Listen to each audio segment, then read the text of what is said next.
on to the next question. This is from Loury M. Last initial is M. Question for Glenn. After watching the January 6th hearings last night, I'd like you to revisit the question of whether Donald Trump should have a Twitter account. From what you said earlier in a conversation with John, it appears that you think it's outrageous that a former president and likely future presidential candidate should be denied an account on the most influential political social media platform. I did say that. I agree that there should be a high bar for denying an account to such an individual. But do you really believe that there should be no constraints at all on what can be posted? I didn't say that. How about the classic no yelling fire in a theater constraint? Trump's flat out lie about the 2020 election being stolen provoked the attempted insurrection on January 6th and continues to drive efforts all over the country to interfere with and delegitimize the next election, which would result in a constitutional crisis or an outright override of the voting results by state legislatures or congressional representatives. Isn't it reasonable for a private company to refuse to allow that platform to be used to instigate a coup d'etat? Okay, so there you are, the January 6th narrative. Trump is a threat to American democracy, an existential threat. The case is clear. It was an attempted coup d'etat, an insurrection. They tried to seize and interfere with the normal processes of government that would have resulted in the ratification or confirmation of Joseph Biden's electoral victory. Trump was playing around with that. That's the whole point of January 6th. Coup d'etat. Do you want to give the general who's getting ready to lead a military insurrection access to the microphone in the country? Do you want to give a political demagogue who's whipping up mobs of people who might run into the street and commit violence access to a megaphone or a platform? Do you want to give a political candidate who you think constitutes a threat to the future of the country access to the microphone? And my answer is yes. My answer is unequivocally yes. Should a convicted murderer be denied a Twitter account because he's a convicted murderer? I don't think so. Who's going to make these decisions, and what world are we ushering in when we get to censor who gets to speak based upon an assessment of their character or their politics? So, no. Incitement to violence? Yeah. Yeah. Let's go out and burn that bitch down? Yeah. That's shouting fire in a crowded theater. But thinking that the result of the election was contrary to what it was that was decided by the people who print newspapers or who count votes, thinking that there was fraud, you're going to shut somebody up for thinking that there was fraud?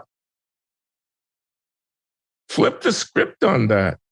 What about the person who thinks the election was illegitimate because blacks were required to present a driver's license before they could cast a ballot? That person is not allowed to actually question whether or not there were shenanigans. In your very statement, Loury, you say you're not sure that the 2022 elections are going to be good because local Republican officials have control over the apparatus, and you suggest that they might use it, prompted by Trump, to undermine the election. Should you be banned from being able to say that after an election which Republicans won? So the idea that you would take the Tribune, that's right, I called Donald Trump a Tribune. He stands in for people. People support him. Tens upon tens of millions of them support him. He's only a threat because the demos says he might be reelected. That's what makes Donald Trump a threat. He has supporters. He can't go out and call for the army to overthrow the government, but he can go out and say what he's saying about what he's saying, and he can be refuted to that end. So I don't support banning Donald Trump from Twitter. Just what about the violence, Glenn? What about it? kind of comes down to a discussion we had before. It seems that in this case, it's not just an opinion. It's an opinion which, within our particular specific circumstances, as they happen to have come now, the cocktail that we're swirling around in, there are many people who are willing to commit acts of violence, say they are, and one actually did it, in the name of the things that Trump is saying. He's not calling explicitly for violence, but when he says those things, there are people who are ready to do really insurrectional things. Doesn't that count for anything? No. No? There are people who, when Rachel Maddow says something, grab a rifle and go out and shoot Steve Scalise. There are people throughout the summer of 2020, when one or another Black Lives Matter spokesperson would say something, who were willing to go and do horrible things. There are people who are prepared to attack the Congress because they want independence for Puerto Rico. There were Weather Underground who were agitated and encouraged by certain kinds of radical speakers. The Antifa people actually have sources of inspiration that one finds within the wildly progressive left. Who's going to decide these things? Who's going to say, oh, if I allow that speech, then his supporters might get overly exercised and they might do a violent thing. Okay, so I mean, no. Mm-hmm. I often find myself in this place. How often do you have legislation be affected by things that are passing and current? And in this case, I just find myself thinking, yeah, there was the Weather Underground, and I can imagine somebody making a decision then saying that if there had been Twitter, barring certain radical kinds of people from making their statements because of, a building blowing up in Greenwich Village, that kind of leftism went out of fashion for reasons that are discussed. Now we have that coming from the right, and we have it now. And there's a part of me that isn't the idea of steering the ship supposed to be that if there's something that is practically at the root of that kind of rage and urge for destruction, that at least temporarily you shut that off. Know that that's not the consistent kind of reasoning that ideal legislation and ideal administrative procedure should seek. I understand the consistency aspect to it, but when is vigilante justice, so to speak, necessary? The grand theme. When is it necessary to just break the rules and do something that we know is right, even if it doesn't exactly fit what we have on the books?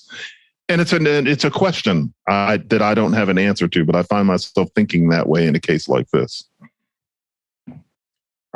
It scares the bejesus out of me that reasonable people think that Twitter should decide that a major political figure should not have access to their platform because they disagree with his politics. That terrifies me. Not his politics, it's that he thinks that he would be happy to see yahoos overthrow the government in the name of a lie and in the name of his own monomaniacal self-image. Okay, I'm not going to dispute the wildly hyperbolic character of that statement.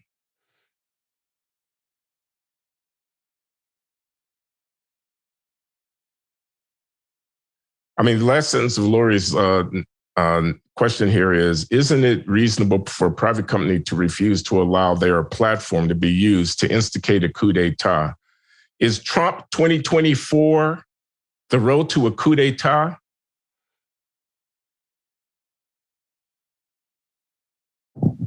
It's rather clear that he wouldn't mind if there were one. Maybe that's not enough. Trump would not have minded if things had gone further on January 6th. I think we can say that. At no point has he ever expressed that he's glad that things calmed down, and he's given little winks that he liked the way the whole thing went. He wouldn't have minded if something... Let me not even... I'm not going there, John, with you to parse that. I'll just say this. That's a good reason not to vote for him. That's not a good reason to keep him from talking.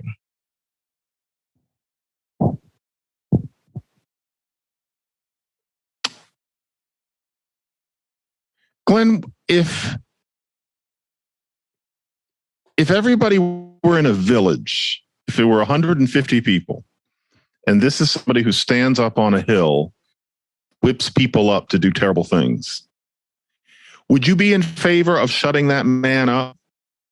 Because that's what Twitter is. It makes us a village.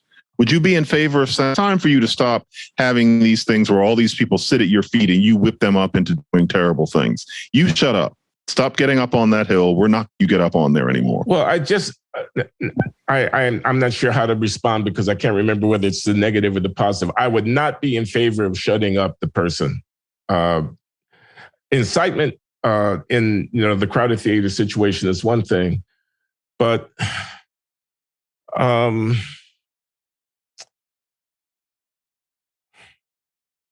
what about somebody on the left? What about somebody who thinks the Supreme Court ought to be packed? What about somebody who thinks the Electoral College should be gotten rid of? What about somebody who thinks that you ought to actually literally defund the police? What about someone who thinks that the people shouldn't have to pay their rent? What about a demagogue who has a mass following that threatens to overthrow the capitalist foundations of the country? Okay, now there are a lot of people who are nodding, yeah, good, to every one of the things that I just said, and God love you. I think I'm maybe married to one of them. But the idea that I'm one of those 9 justices sitting up there, or I'm one of these fat cats in a corporate office at the top of one of those tall buildings somewhere, managing billions or whatever, and that I would say, those people are dangerous. They threaten the foundations of our civilization. Actually, I think they do. I think the radical left does threaten the foundation of our prosperity. I think they got their heads far up their butts. I think they're dangerous people. I think if they got anywhere close to power, they'd be a lot worse for this country than with Donald Trump. I'll even say that much. The people who want to get rid of capitalism and the people who want to get rid of the cops and the people who want everything to be free and the people, et cetera, who have political ideas that I disagree with. Suppose they become close to actually getting power. Right now, they're a drag on the Democratic Party. They're actually useful to someone who doesn't like the left program because they're way too far left. Suppose things change and they come close to getting power. I have to refute them at the ballot box. I have to persuade my fellow Americans that their ideas are wrong. I can't win that fight with them about the future of my country by telling them to shut up. They won't go away. Believe me, you will reap what you sow. It's a step on the road to a kind of unfree society.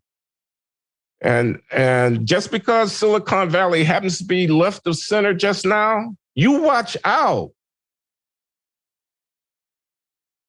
So, no. Okay.